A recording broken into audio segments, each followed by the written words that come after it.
最近每天都在下雨，每天都待在家里，好无聊哦。对呀，好想出去走走哦。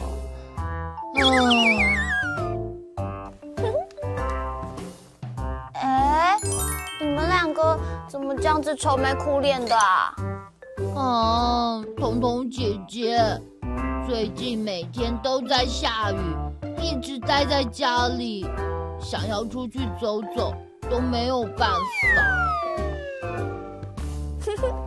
那很简单啦，其实你们只要穿上睡衣、雨衣，就可以到楼下公园去散步喽。可是这样走路，鞋子会湿掉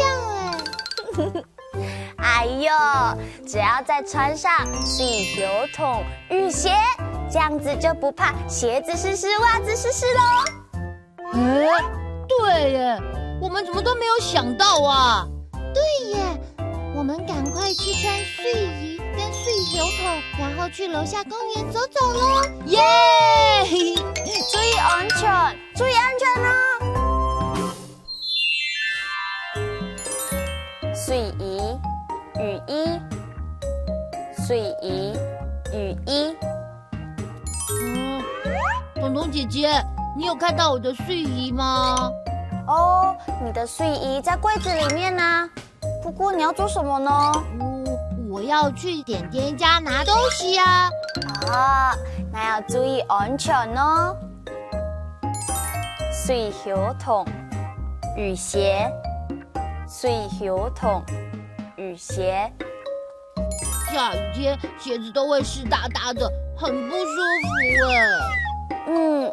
但是只要穿上水球筒，脚就不会湿啊。原来穿上水球筒，脚就不会湿掉了。对啊。睡衣、水球筒，小朋友记住了吗？下雨天其实也可以出去玩哦。哈克乌拉拉，下次再见。张伦了。